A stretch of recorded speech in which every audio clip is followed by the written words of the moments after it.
Welcome to A Case of the Mondays, a podcast by 3R Strategy. We are a pay and reward consultancy supporting organisations of all sizes and sectors to take a fair and equitable approach to pay, communicated clearly and honestly to employees. In this podcast, we invite experts to discuss some of the most pressing issues in the world of HR, culture and leadership. We're keen to explore how we can all work to overcome and navigate these challenges. So, tune in to explore how you could create an environment where people don't just have to come to work, but want to. Hi, everyone, and thanks for joining us for another episode. I'm your podcast host, Ramesh Kaleem, founder and director of 3R Strategy and author of Case of the Mondays. I'm joined today by Jill Johnston, Chief People and Sustainability Officer at the Cumberland Building Society. In addition to this, Jill is Non-Executive Director and Chair of Remuneration Committee at the University of Cumbria, Women in Finance Board Member and Chair for Building Society and Credit Union sectors. I don't know how you get time for all the podcast, Jill. Hi. Yes, difficult to fit it all in, but we manage, don't we? We manage. So today we'll be exploring a very interesting topic, creating a culture of belonging. We'll be diving into what this means in practice and how organizations can foster environments where people truly feel they belong. But before we get into this, Jill, what do we really mean by belonging? Well, for us at the Cumberland, it means where people have opportunity, they feel really visible and they feel really heard and valued. So it's about creating that environment where people can have all those things and really feel they can just be themselves, to be honest. It's not complicated, but unfortunately, the subject matter makes it complicated to understand, but it's not a complicated concept. So we often, talk about in organizations, or we hear a lot about diversity and inclusion, but belonging isn't really something we hear about as often. So how do you see belonging different to diversity and inclusion? Is it going a lot further? Yeah, well, I think for us at the Cumberland, what I wanted to do was look at diversity inclusion, but put it into language that people could really understand, because I think it can become quite complex, and it's also quite, everybody has a story about what D&I means to them, which can be complex. So I wanted to find some language that our people could really get behind and understand. And I think belonging really embraces that. It takes all the structures and the principles of diversity and inclusion, but distills it down into why diversity inclusion is really important in an organisation is really because you want people to be able to come to work, feel themselves, and just do their very, very best work.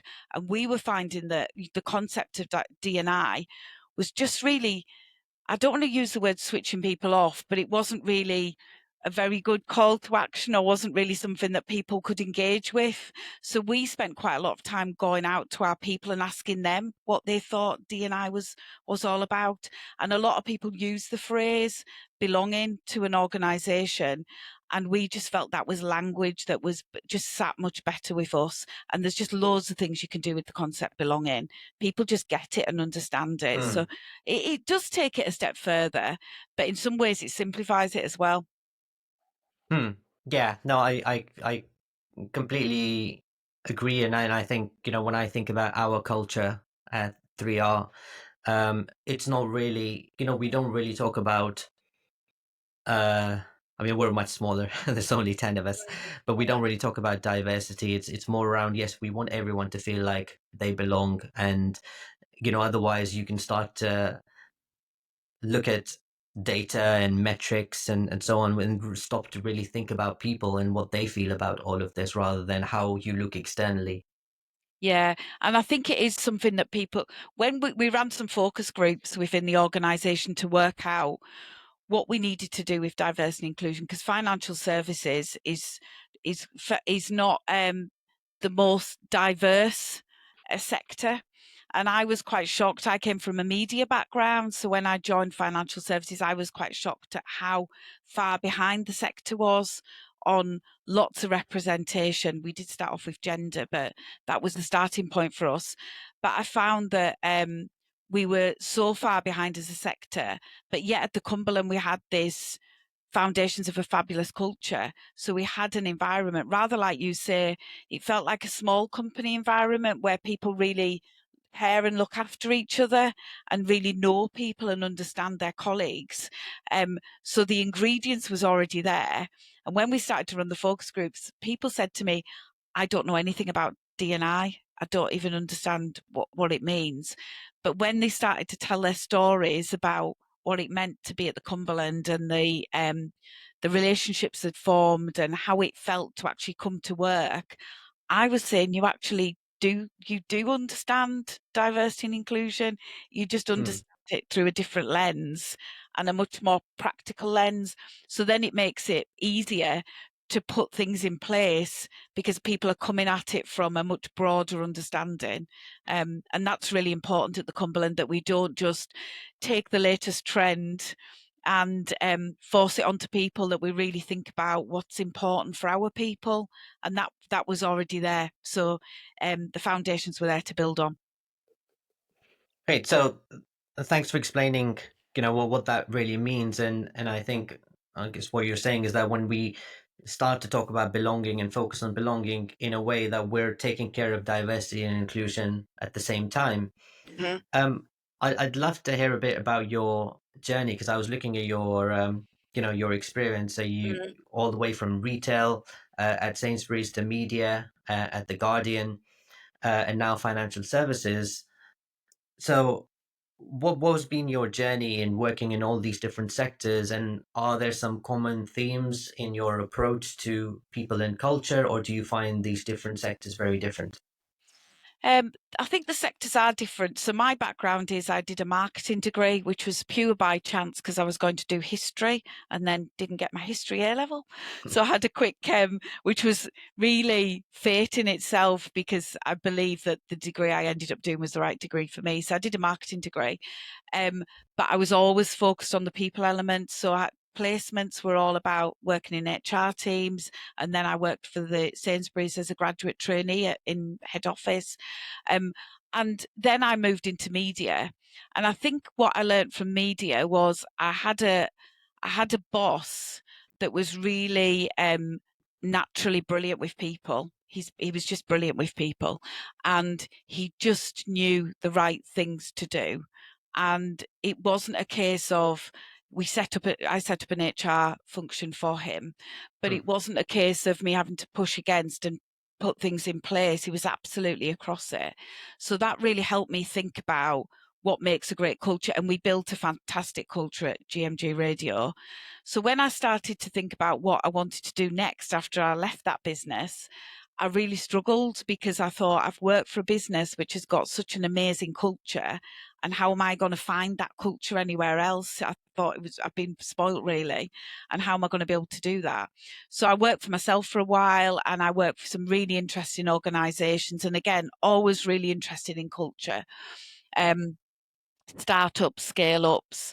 I think they're the sort of organisations that you can get culture right, but then as you start to scale an organization, it's really difficult to bottle it. So I was really interested in that. And then when I joined the Cumberland, I felt that it's a really regulated industry. And sometimes that regulation, people might feel that it stifles the culture. But really, the financial services industry is all about creating the right culture, so that people feel that they can make the right decisions to the benefit of the business and the customers. So we shouldn't be scared by working in a regulated industry. But I have found all the industries I've worked in have been very, very different, but you're still working with people. You're still working for people. And the industries that I've enjoyed working most with, and the organisations I've enjoyed working most with, are organisations where people can bring their best selves to work and they can be their authentic selves. And we've probably all worked in jobs where we haven't been able to be our authentic selves. And I think that's just something that I'm really interested in across business. How can you create that culture where people can be their authentic business selves? You know, they can, so it's still a business, but they can be their authentic selves at work, and that they're not bound by HR processes, etc. The processes and the how we do things are there to help and support the culture. So mine's been an interesting journey because I've worked in different sectors, but it is just applying very similar principles about trying to be. It's almost like creating that family atmosphere. They've got stories to tell about their people, and it's that human side. So people feel, you know, they're really important in the organisation because they absolutely are, and they've got enough empowerment to be able to do the right be able to do the right things, and by customers and colleagues as well. I mean, you mentioned that, you know, most of us have worked in environments where we don't belong, and you know, I can very much relate to that. And I think, you know, despite working in organizations where I had great colleagues and a great manager, but never really had that sense of belonging to that organization. Mm-hmm. And that's probably why I quit at one stage and then set up 3R Strategy. Um, and there's this, I don't know if you read this book called No Hard Feelings by Liz and Molly. Mm-hmm. And there's a great quote in that book where they say diversity is having a seat at the table, inclusion is having a voice, and belonging is having that voice be heard.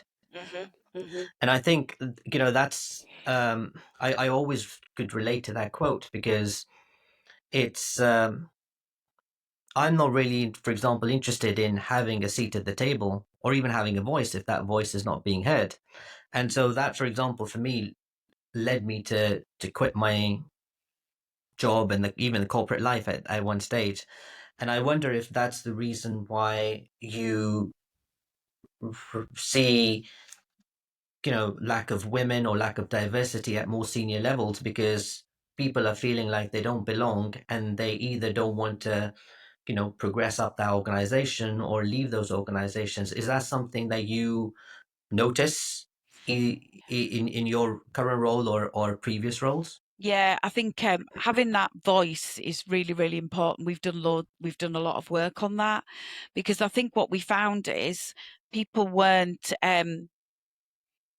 telling us what was happening or speaking up. Certainly in the early days, I've been here for 6 years now, but that's what I found in probably the first year, is that people had these great ideas, but they didn't feel confident enough to be able to speak up. And we're like, well, why is that? Because people should be able to. We've done loads of work around it, and we've actually got our Chief Operating Officer.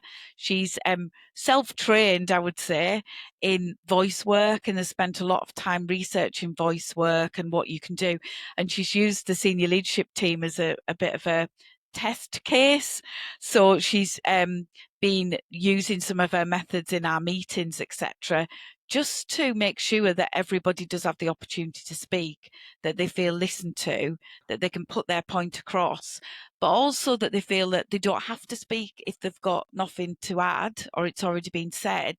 And that won't be viewed as you've not got an opinion, because I think sometimes people feel that they've got to be fairly loud in a meeting or speak up in a meeting, because otherwise people will not sense their worth or won't know.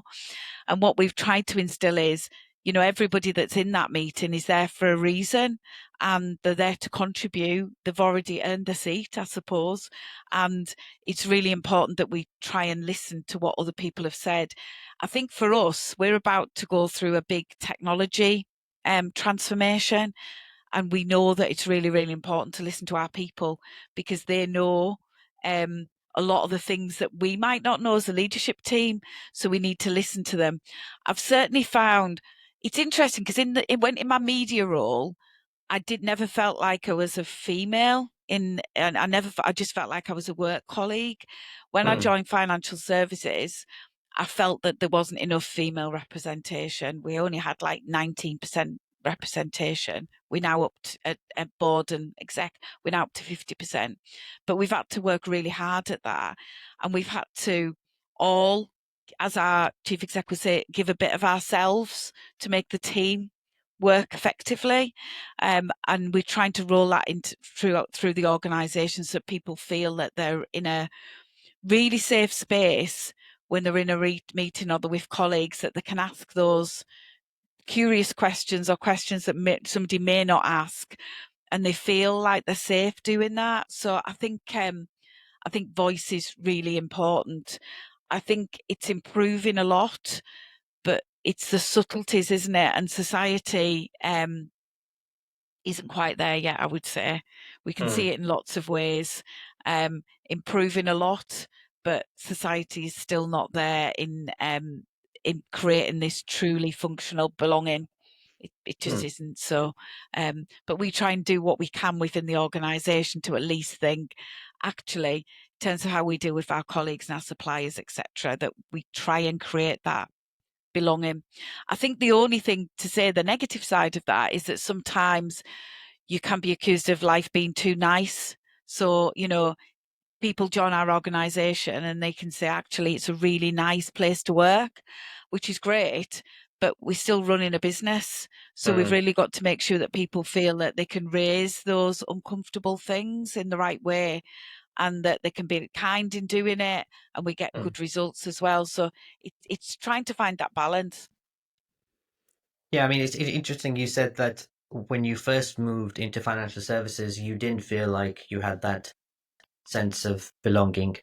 Yeah. And I remember when, many years ago before 3R, I was looking for a job and I spoke to the recruitment agent and I specifically said, I'm not looking in financial services because I think there is that perception around what cultures are like in financial services.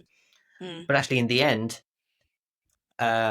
he said to me, just go for the interview and just speak to them. And I ended up joining the financial services because I think, there is a perception, but actually you do find in pockets organizations that are able to build a nice culture. But also, I think sometimes you can, when you look at very large organizations, cultures are built in teams, aren't they? Based on how your leader interacts with their team members. But you also said that initially there was a 90% um, uh, men in leadership teams. So do you think that in order to have that sense of belonging, you do need to have some level of diversity, or do you think that even with that 90%, you could have that culture where people do feel like they belong? So I don't think you can. I think we had 19% female, and I think I don't think you can have that belonging culture. I think you need some diversity, and it could be gender diversity, it's diversity of thought. You need people to be asking those questions, and you need to take, I think it's really healthy that we have a balance in our exec team and our board. We've got the first female chair for 175 years. 175 years has been no female, which is absolutely is bizarre. But I think that makes a difference. And I think our male colleagues would say that it's healthy to have a good balance on the within our team as well. Just little things, and I don't want to say that family friendly initiatives are just female initiatives, because they're absolutely not. But nobody in our organisation had thought to or felt like they couldn't raise the fact that our maternity policy wasn't where it should be. It was very statutory minimum, and some of our policies and processes very early on when I joined, nobody had really thought. And I think that was because there wasn't that representation to say, actually, this is really important. These are important strategic subjects, and they're really important for not just females, but males, that we have to create an environment that is family friendly, whatever family looks like, that is family friendly. And if you don't have the right people round the table asking those questions, and it doesn't have to be female, it can be male, but having the right people so you can have those really good conversations about what's needed, things just don't get raised on the agenda. And I do feel that where we are now as an exec team, we do talk about how we feel going into the week, what's really important to us, what's happening at home. We're happy to share that because you can't leave your life at the door. A lot of people are working remotely anyway, so they literally can't. But you can't leave your life at the door. So it's really important that we understand what's going on so we can support each other and get the best out of each other. So I think it's fundamental to have a really good balanced board. But I also think it's fundamental to ask your people what's going on, because we're of a certain age profile as well on our board, and that's on our exec team and board, and that's natural because you usually find how long it takes to get to an exec position. You will be of an age profile, but then you have to be really careful you're not making decisions that are not intergenerational decisions or things that you need to listen to other people in your workforce. And we try and do that as well, to try and step back and say, we think we know what needs to be done, but our people probably know as much as what we need to. We need to ask them the right questions. So I think that's quite important because we haven't got that age diversity on our on our senior team at all. Yeah, I mean, I agree because there's so much research now around generational differences, generational preferences when it comes to most things, including things like, benefits that they enjoy or what they value. And interestingly, I remember reading about how Gen Z employees is the first generation that is actually willing to sacrifice pay to work in an organization where they feel that sense of belonging and Yeah, trust. yeah, yeah. So it's even more important to them. But I also think, there are so many different groups. We're talking about genders, but there's also, there's faith, for example, is another one. So for example, I'm fasting at the moment, but Oh, working in a good luck. corporate Good luck. in a corporate environment, sometimes or even initially you might just say, oh no, I'm not hungry, I'm not having lunch, but without having to really talk about um what you're doing, and then feeling like, oh, am I going to be judged or for talking about these things? So it's it's not always possible to have diversity, I guess, or representation of all the different groups, but it's Mm. about just creating that environment where people feel like they can talk about these things without having to hide them. Yeah, and raising awareness. So we run what's called power hour sessions. So we run sessions on, people can run them themselves to raise awareness on things like that we might go, actually, do we know who's fasting? Do we know what it means? Do we know how we can support people? So we had a session last week on that very subject, or elements of it. So we try and do things because it is about education as well. And I think sometimes people can be quite fearful because they don't understand or they don't know. So how can you raise it in such a way that people can ask questions? And we try and do that as well, because most people in the teams will, if you know people well enough and you create that environment where people feel that they do feel like they really belong, you should be able to have those conversations. We're also quite we employ people from early 70s right down to the age of 16. And I think that helps as well. That really helps, that intergenerational. So not only do we try and be, and we're not the most ethnically diverse organisation because of where we live in the country. We're not as much as we should be. But we are very intergenerational.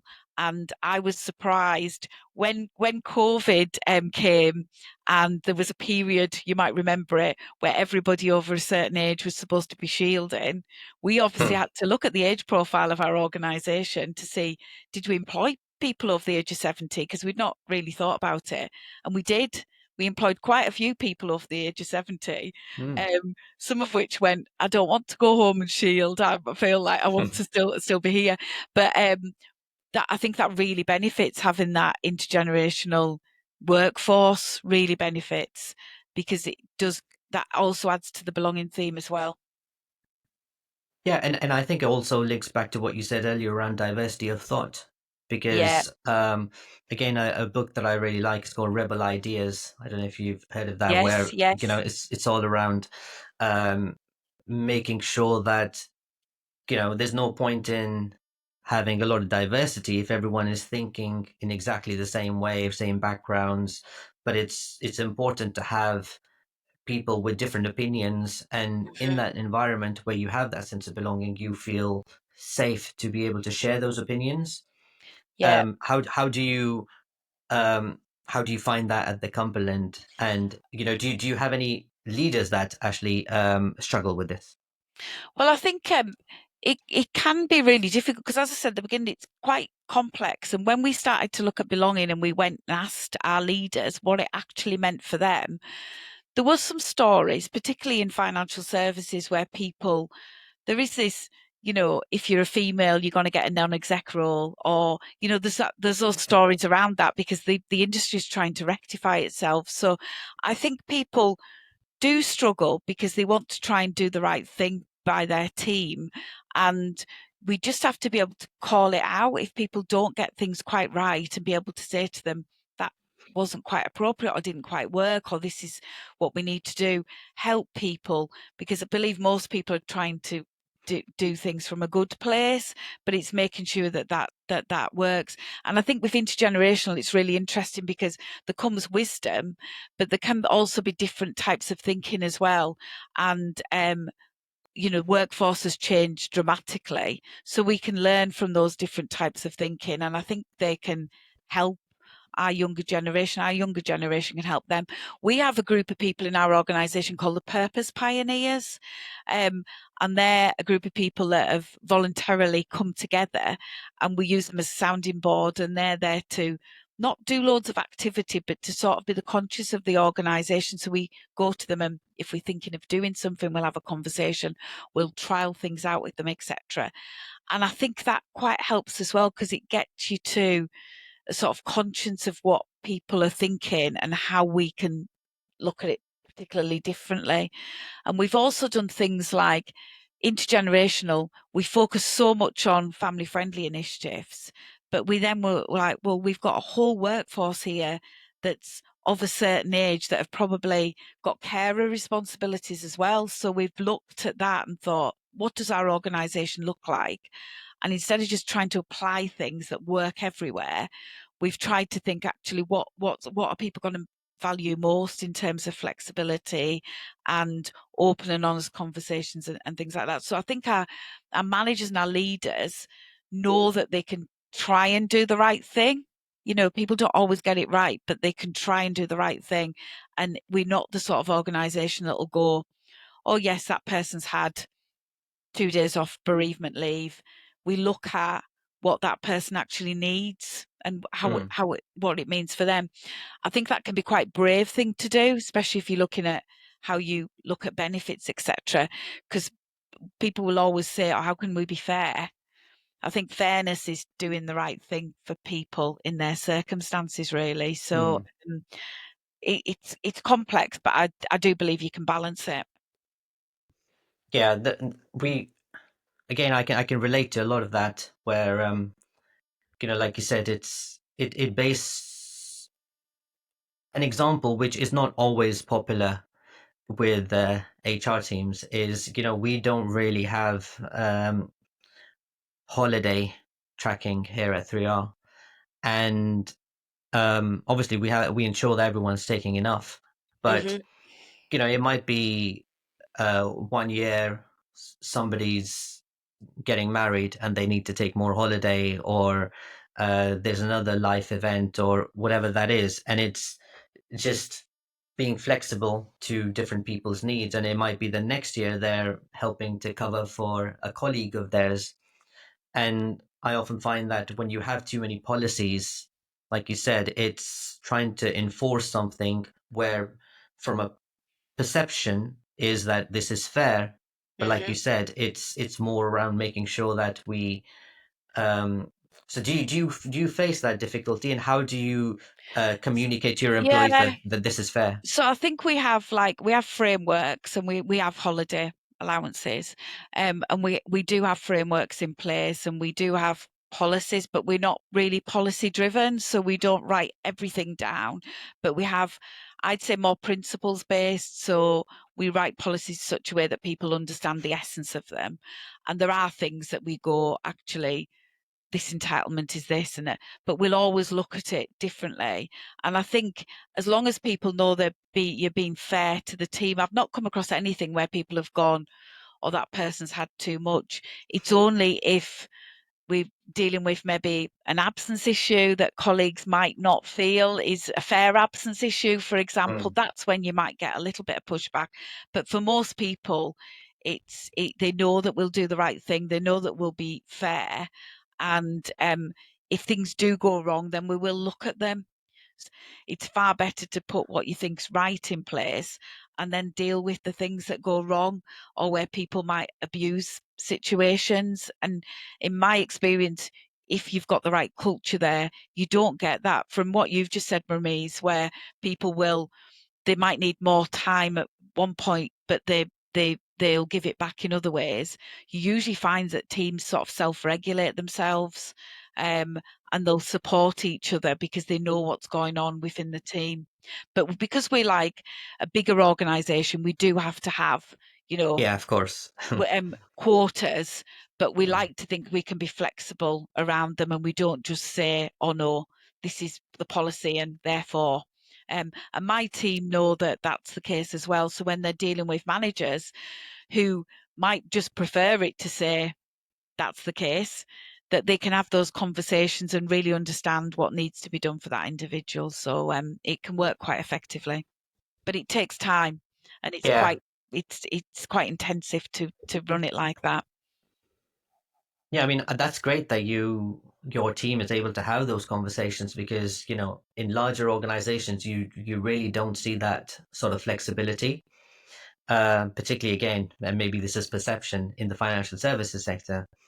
So, but do you ever face challenges because when, we're talking about belonging here, and we know that when we talk about topics such as this, there can always be some leaders that are skeptical about these things. And they'll say, what is really the value of spending time and resource on creating this culture of belonging? Do you ever face or have faced resistance from leaders? And how do you convince them that this is, not just the right thing to do, but actually is good for business? I always think it's like you should treat things like a period of osmosis. So you should try things and see how they work.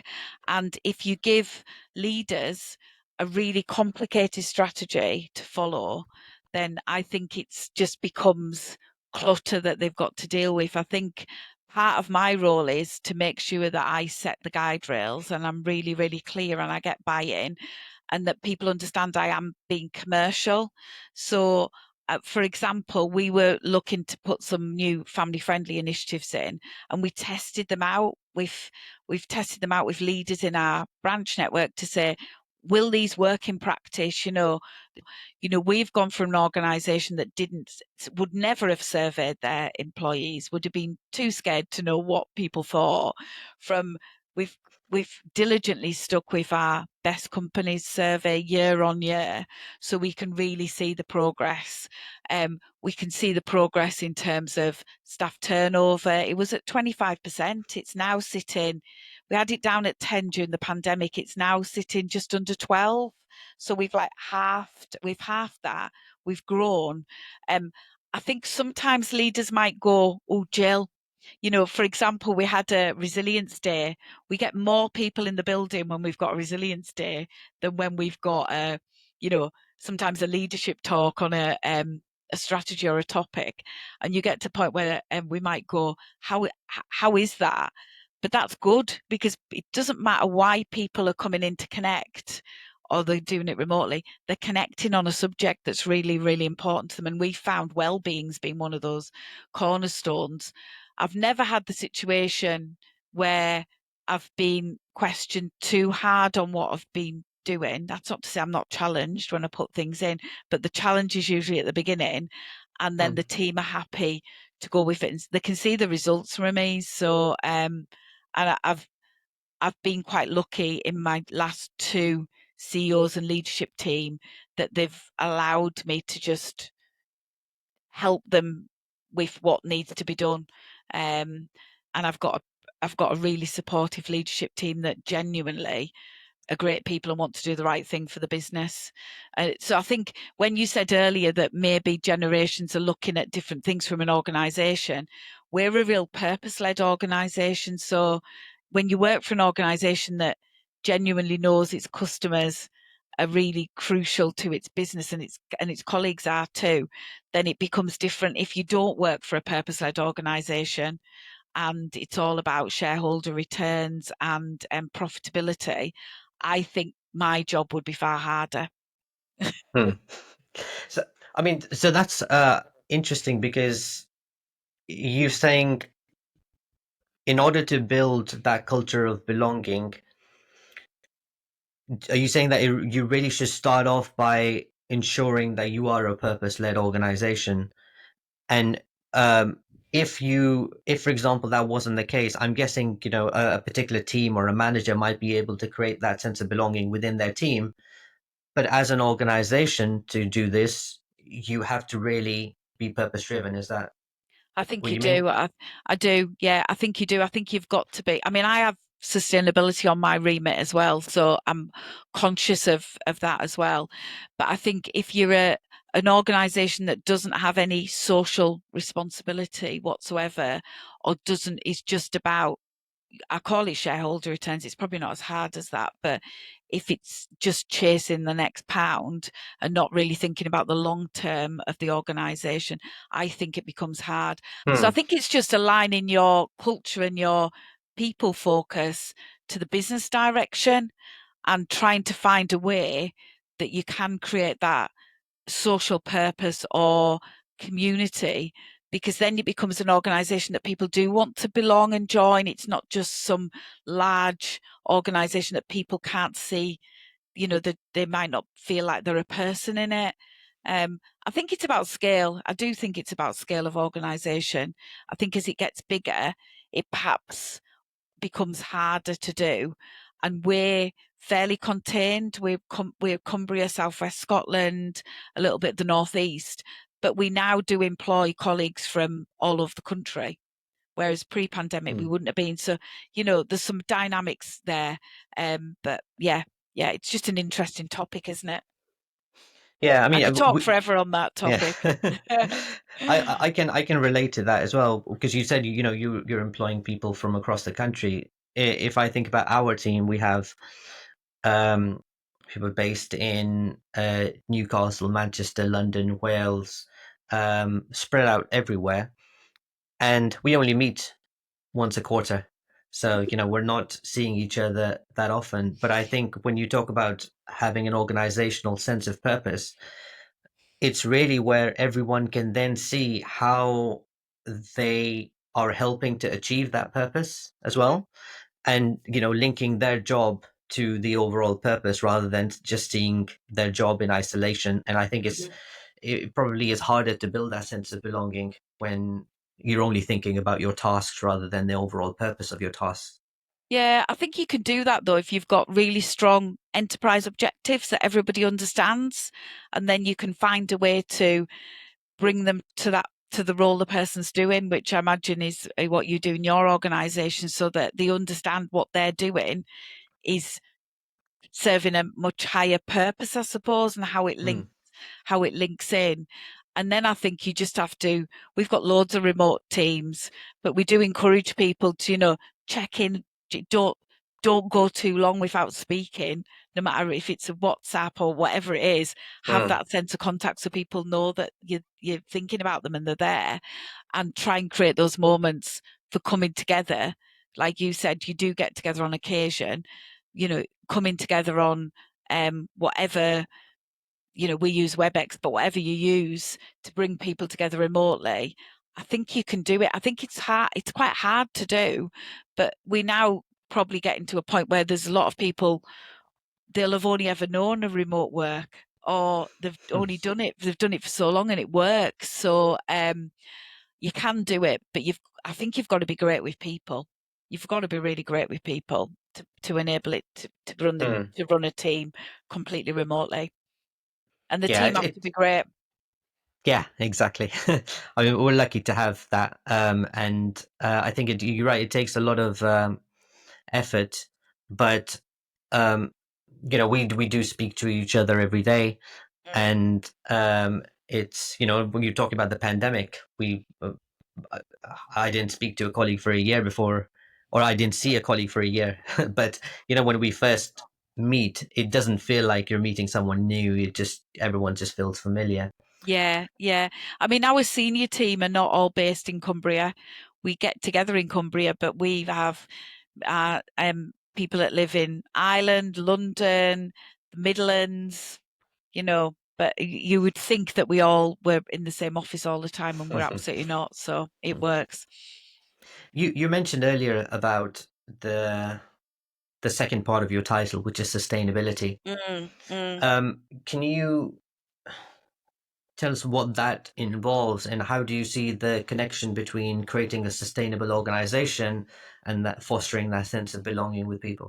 Well, I think I was asked to take on sustainability because of the work that had been done on belonging, I think, and the other work that had been done where there was a sense of, so there is some crossover. So when we think of sustainability at the Cumberland, we think of the full environmental, social governance model.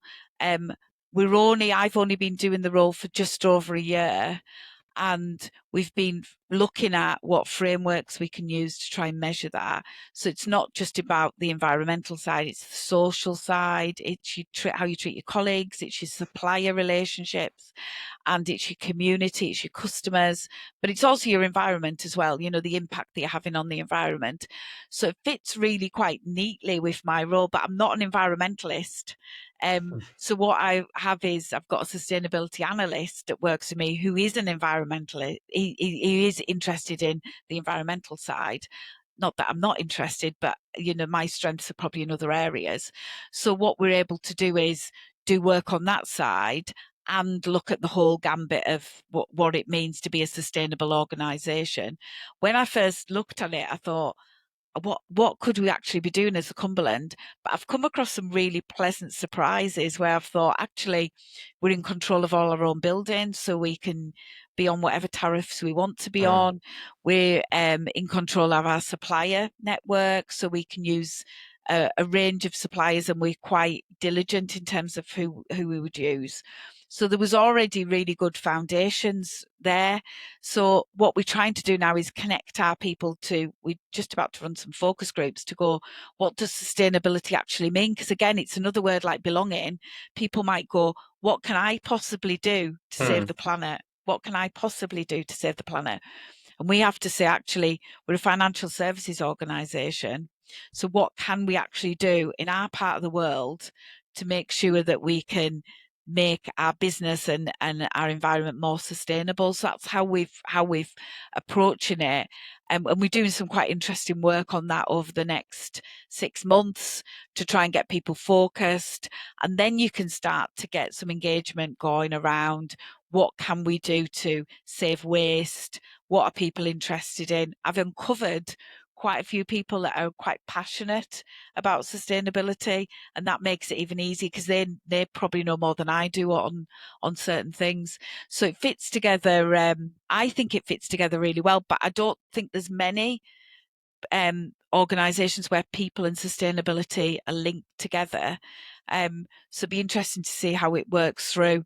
But we're 175 years old next month, so we've been talking about, that is like a true measure of sustainability, isn't it? To be an organisation that's still thriving and has changed over that time. So I'm really excited, but also quite daunted about what we can do in the sustainability place because it's so big. It's quite easy to take on too much, and we have to remember what we can do as an organisation and what will really matter. So it's really interesting. Yeah, you mentioned 175 years, and you're right about um, change because belonging is a relatively new topic or concept.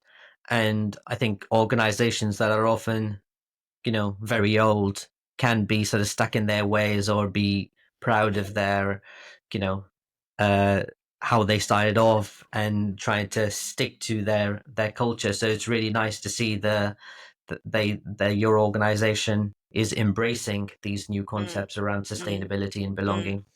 Yeah. I think you've got to evolve, haven't you? Yeah. So let's talk about psychological safety, which I guess is the foundation for belonging, because if we want people to be feel like they belong, or to be able to speak up, they need to feel safe in the environment that they're in. And we often hear about some organizations, or when we talk about this topic, to say we want people to bring their authentic self to work. And I've always had slight trouble with this because, if someone's authentic self is disrespectful or creating a negative environment, then we don't want that in the workplace. So how do you create that environment where people feel safe to be genuine, but at the same time maintain the boundaries and the behaviors that you expect, aligned to your values, and that support a positive culture for everyone? So I think you've got to have a really good set of values. You've got to use them when you're recruiting people. So you're really clear in your recruitment that, you want somebody that can do the role, has got the potential, but you want somebody that can do it, within the value set. And then you have to create some structure around that. So we have our performance reviews are on the what and the how. So, that encourages people to do things. So they have to deliver, but it's how they deliver as well. And we talk quite a lot about that, and because it's pointless somebody being 100% in the role if they're not doing it in the right way and they're upsetting all of the team, or it's just not teamwork at all. So I think you've got to put the right things in place to enable that to happen. And then you've got to role model it. So you've got to be able to role model what you expect as a leader and as a team member, and call it out when it's not working. So although you can have a culture that is a sense of belonging, I think it's also important, if things aren't working, that you're able to have those conversations to help people get back on track, or it might not be the right organization for them.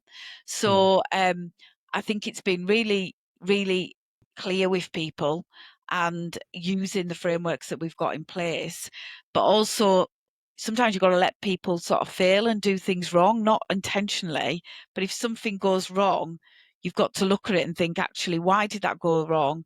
Did the person have the right support? Was it deliberate? How did it work?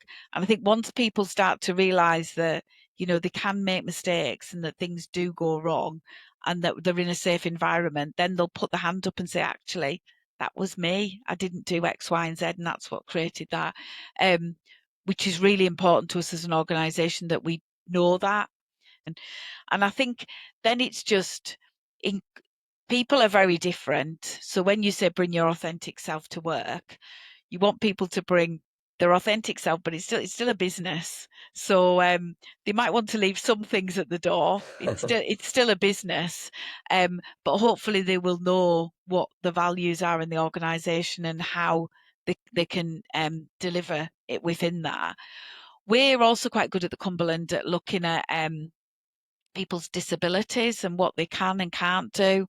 And we've spent a lot of time looking at neurodiversity as well, because it's really prevalent within our organisation, the types of in an industry, the types of roles that we have that are so detailed, and you want people that are so detailed on them, etc. It sometimes can lead to, neurodivergent tendencies. We've spent a lot of time on that, so we understand it and our people understand it, and that, so we're quite accepting is what I'm saying, and we should be, because, we find that neurodivergent people can bring some fabulous skills to the organisation and the working ways as well. So I think psychological safety has to be the right framework in place to bring people in the first place, so they're not coming into the wrong organisation. Then when they come in, the right the right things around it. So the right type of performance reviews, one-to-ones, the right sort of benefits, and then role modeling and calling things out when they don't go well, because you always will come across situations where people will hide behind things, and it's important that you don't. We're all here to do a job at the end of the day, and we're an organisation. But if you have a safe environment, I do think you'll get people will be as authentic as they can at work, because it is work at the end of the day, isn't it? People have their own lives outside of work. Yeah, it's a good time to plug last month's episode, which is on neurodiversity. So if you want to learn more about that, then I had a really good discussion with Melanie Francis, who's an expert in neurodiversity, and you're right. There's it's really again important for again with different generations to make people aware and educated about all of this, because there is less, I think, education on. I learned so much in that episode last month as well. There's less education, and we're liaising for charity called Owl Blue, and they're a local charity, and they're actually in today. Actually, they spend time in our organisation helping people, because it's really hard for people to get a full diagnosis, and people feel that they've got to have a diagnosis to be able to ask for reasonable adjustments and all of that. And we don't take such a hard line on it. We have somebody that helps us understand it, so that we can understand how it works. We quite like that with all of wellbeing, really. We find it quite important that we do the right thing, and that we understand what people's challenges are. So we found that quite helpful. Yeah. No, it sounds great that you've got all of these different initiatives. It doesn't sound like any financial services organizations that I've I've worked in before.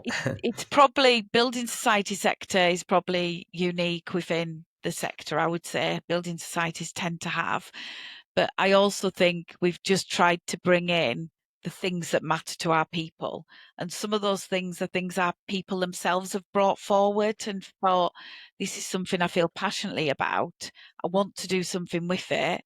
Like mental health, etc. Can you help us support it? So they don't always have to be initiatives that the leadership team or the people and culture team come up with. They can be initiatives that teams themselves or people come up with. I think that's powerful, because they're the things that matter, aren't they? They're the things that really matter to people and really make the organisation better. Yeah, definitely. How do you measure the success of all of your efforts around belonging? Are there any particular metrics or feedback mechanisms that you use? Yeah, so we're obviously monitoring the gender pay gap from a diversity perspective, which is improving, but still work to do. We have that. We've joined Progress Together, which is a financial services organisation that supports socioeconomic diversity. So we're measuring our socioeconomic diversity and our metrics around there, just to see what sort of organisation we are and what we can do. We have the best companies survey every year. We started off where we were like, the score was fairly low, and last year we've got up to 3-star. So we can break that down by team, etc. So we can really see the impact, and we can break it down across many measures so we can see the impact. We do exit interviews so we can measure it through that. And then we have sort of anecdotal evidence, which can be just comments people make. I mean, I had a really great comment on Friday about one of our young leaders and how they'd handled a really difficult situation. So then you sort of think, that feels really great. I know that this stuff's happening. So it could be anecdotal things as well. And then we have won some awards, which are external. They're nice to have. They're good for the team, but less important than the internal. The best company survey is our best metric, and we also get feedback through that as well. So people leave comments, and we get that feedback. We also do town halls. So the CEO and the leadership team do quarterly town halls, and we've started to use them as they're not just us downloading information. We do breakout sessions and get people to feedback, and we use Slido as well in those sessions, which is quite brave when you first start to use it, because we're still at the phase where people are putting anonymous questions on. But I always think it's really important to answer those difficult questions that people ask. And we've kept with Slido because it is what people are thinking, and we get great comments on it, but we also get some challenging questions as well that we then have to answer in the meeting, if we can, or we'll go back. So we get quite a lot of feedback, and we get customer feedback as well. Tell us how our people are doing. So there's quite a lot of activity around that. Yeah, no, that sounds like a lot of data. So it's great. Yeah. If an organization, or let's say an HR professional, is just starting out their journey in creating that culture of belonging in their organization, what's that one piece of advice that you would give them? Listen to your people. Listen to your people, because they gave us the answer that belonging was what we should be doing. We used external frameworks, which were great, but it was our people that said, actually, this isn't just about gender, it's about all these other things. So you need to just listen to your people quite early on, because to land an initiative like a belonging initiative, you can't land it in isolation. You've got to build it up. So you've got to get your people engaged and interested really early on. Don't follow the textbooks. Just do the reading and know your background and your theory, but then listen to your people and test it out. Great. Yeah. Thanks, Il. So I'm going to ask you a question now that I ask all my guests in the podcast, which is, what is your favorite film and why? Well, I had to really think about this, but I thought I love a film that you can just switch off to, where I don't have to use my brain too much and I can just switch off, probably because I'm quite busy. And I'm going to go with The Greatest Showman. Because I think I watched it again recently, so it's on my mind, but I just really enjoy it because I think it's not too technical, and I know it's not got the greatest reviews, but I think it's got the drama in there, it's got the showbiz in there, it's got the storyline, the sadness. And when I was thinking about it as well, it is also a bit of a cliche, but it does cover a bit of belonging as well, in terms of the characters that are in it as well, which wasn't why I chose it, but when I was thinking about it, I just an easy film to watch. I was going to say Mamma Mia too, but I felt that was probably even lighter. I like a light film. Okay, so you like your musicals? I do like my musicals. If you'd asked me sort of 20 years ago, I probably would have said The Godfather. I really like The Godfather, for lots of reasons. But I think right now where I am, a bit of musical, a bit of light-hearted fun, and something you can watch on repeat is quite important to me. So I'll stick with that film. Okay. I mean, it's because of something you said earlier. You talked about, kind of banking, and it reminded me of a film that I saw recently on Netflix. You might know of it. It's called The Bank of Dave. Oh yes, I've seen The Bank of Dave. Yeah. It's a great film. It's a great film, that. Yeah, it reminded me of that film from your comment, because that is all about, kind of banking, isn't it? And it's great. Community banking and just doing the right thing and trying to do the right thing. I love that film. I did watch it just because my financial services interest, but it's quite a good film to watch. Yeah, it was very good. So thanks so much, Jill, for joining me today and sharing all your valuable insights. If any of our listeners want to get in touch, what's the best way to connect with you?